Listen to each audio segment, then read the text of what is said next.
Ili uweze kukabiliana na changamoto, hakikisha imani yako iko sawa sawa.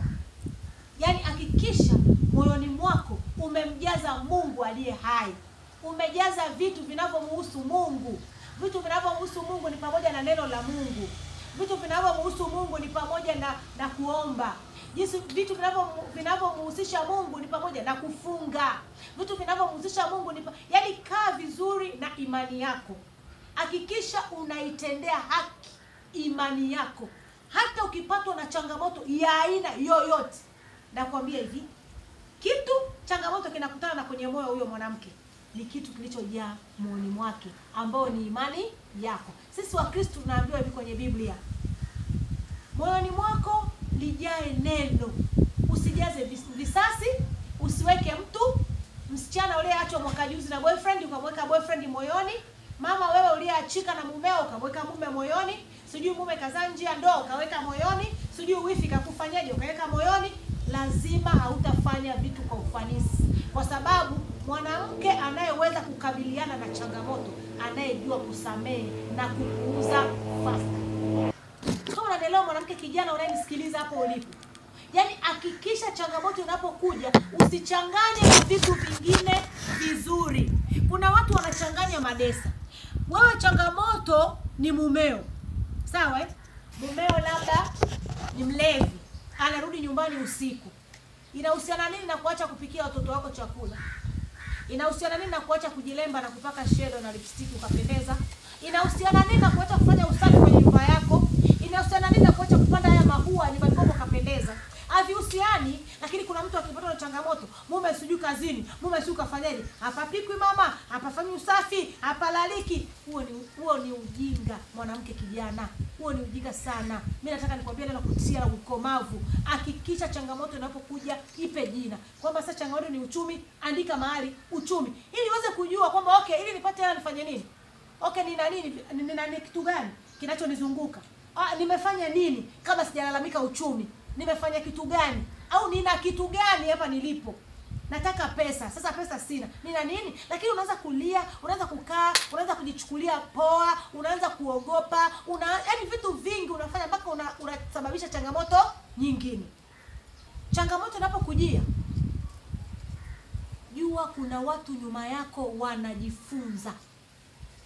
Nimekwambia mimi nafunda kiimani. Kwa hiyo watu wanaweza wasikuambie kitu. Unaweza ukaishi kwenye jamii, kuna watu wanajifunza sana kupitia wewe. Lakini wanaweza wasikusifu, wanaweza wasikupongeze, wanaweza wasifanye chochote. Lakini nakwambia leo mimi Kungwi Zawadi hivi, changamoto yoyote ili uweze kukabiliana nayo, tambua kuna watu nyuma yako wanajifunza kupitia wewe. Changamoto inapokuja yoyote, ukitaka kukabiliana nao, jifunze kujipongeza.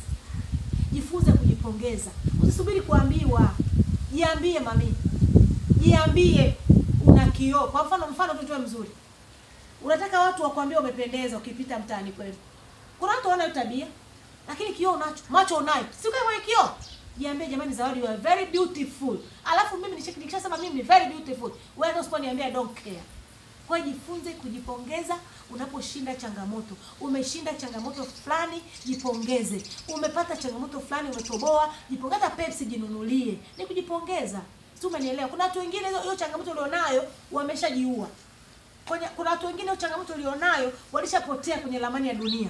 Kuna watu wengine hiyo changamoto ulionayo ilishawafanya tofauti. Si umenielewa? Kwa unapopata changamoto jipongeze. Kuna dada mmoja niliongea naye akisema Zawadi, kwa nini kila siolewi? Kila mvulana ananiacha. Kila mvulana ananiacha. Nimejiona kama sifai. Hapana. Changamoto inapokuja mami, ujue ni size yako.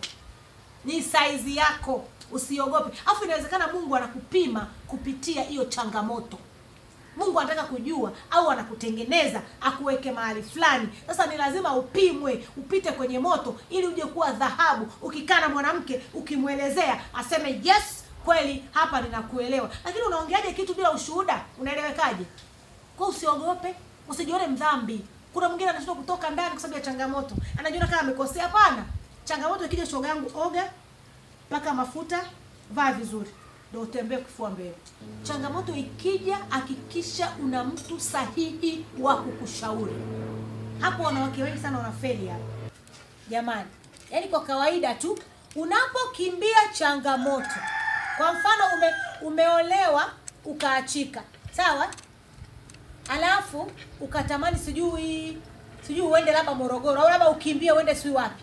Huko unako kwenda unakutana na wanadamu bado. Ina maana kama utaolewa na mwanadamu. Tena sio na mwanamke, na mwanaume huyo mwingine tu tofauti. Kwa hiyo unapopatwa na changamoto, hakikisha unakabiliana nayo. Usikimbie. Ukikimbia unaweza kutia aibu. Ukikimbia unaweza kusababisha mambo makubwa zaidi. Ukikimbia Mungu ajitwalie usifa na utukufu. Kuna changamoto zingine tunapewa ili tumletee Mungu sifa na utukufu. Watu wengine nimekwambia watajifunzaje kama wewe utakimbia changamoto? Nimekwambia hivi, changamoto inapokujia, unapokabiliana nayo, hakikisha una mtu sahihi. Huyo mtu sahihi utampataje ukikimbia changamoto? Kwa my dear, changamoto ipo tu. Cha msingi uko duniani hai. Ukipatwa na changamoto tusikimbie. Tulia, ipe jina, usiogope. Jua kuna watu wengine wanajifunza. Tafuta mtu sahihi wa kukusaidia. Ukimaliza hapo jipongeze, sawa? Yaani usiogope. Hiyo ni saizi yako. Usiogope. Sijui changamoto, sijui mume kazaa watoto nje ya ndoa 10. Don't worry. Sawa? Usikae na wanawake wapumbavu watakao kujaza upepo. Tafuta wanawake wenye hekima na maarifa na wenye akili na experience. Watakueleza badala ya kupambana na mwanamke aliyozaa na mumeo, fanya hivi.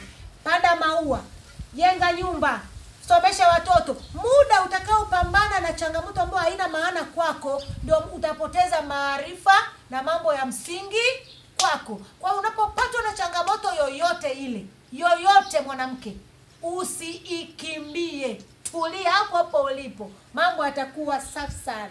Naitwa Kungwi Zawadi. Kungwi nafunda kiimani, utamaduni na Kitanzania.